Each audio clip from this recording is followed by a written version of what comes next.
జరగొచ్చనే talk అయితే వస్తోంది. Suspend తర్వాత తొలిసారి కూతురు కవిత నివాసానికి వెళ్లారు కేసీఆర్ సతీమణి శోభమ్మ. అల్లుడు అనిల్ పుట్టినరోజు వేడుకకు అటెండ్ అయ్యారు. కొద్ది రోజులు నిదానంగా ఉండాలని, అన్ని సర్దుకుంటాయని కవితకు శోభమ్మ చెప్పినట్లుగా తెలుస్తోంది.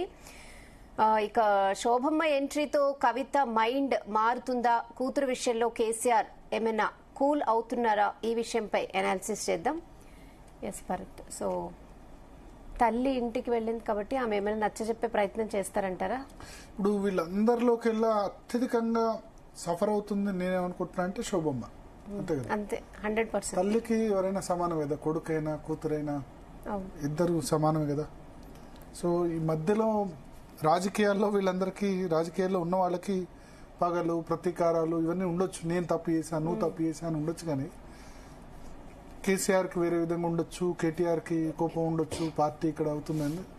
బట్ తల్లికి ఏముంటుంది, బిడ్డ బాగుండాలి, కొడుకు బాగుండాలి, ఇద్దరు బాగుండాలని ఉంటుంది.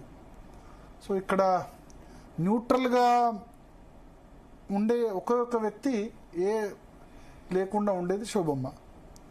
సో ఆమె ఖచ్చితంగా ఏం జరిగిందో మనకు తెలీదు. వాళ్ళ ఇంటికైతే మనం వెళ్ళింది. మిగతా అవన్నీ స్పెక్యులేషన్స్. ఇలా చెప్పారు, అలా చెప్పారు, ఈ విధంగా చెప్పారు, ఆ విధంగా చెప్పారు, ఇవన్నీ కూడా ఎవరికి తెలియదు కదా. వాళ్ళిద్దరు ఏం మాట్లాడుకున్నారో మనకేం తెలుసు. అయితే కవిత చెప్పాలి, లేకపోతే శోభమ్మ చెప్పాలి, అంతే కదా.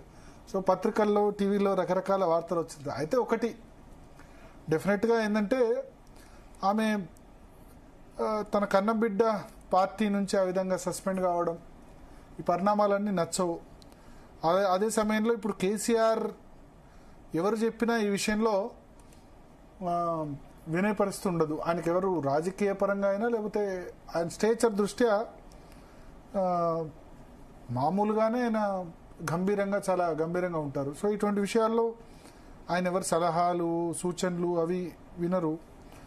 కాకపోతే ఏంటంటే అనుండొచ్చు, తొందరపడ్డారు, కొంచెం ఆగి ఉండాల్సింది, అయితే ఒక ఇంకొద్దు, ఇంకా జరిగిన నష్టం చాలు, ఇంకా విమర్శలు చాలు, కొంత కూల్గా ఉంటే సరిపోతుంది. 6 నెలల్లో అంటే ఇవి మనిషికి దేవుడిచ్చిన వరం ఏంటంటే మర్చిపోవడం.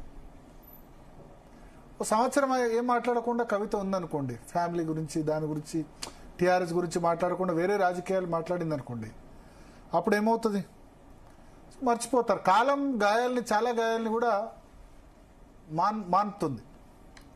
సో ఇప్పుడు ఏమైతే గాయాలు అయినాయో,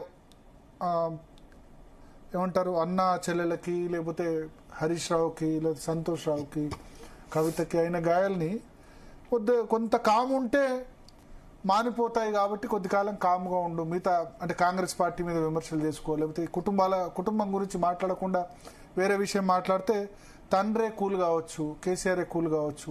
ఇట్లా ఆమె వేరే పార్టీ పెట్టాలి కవిత, లేకపోతే వేరే పార్టీలో జాయిన్ కావాలి అని అయితే ఉండదు కదా శోభమ్మకు.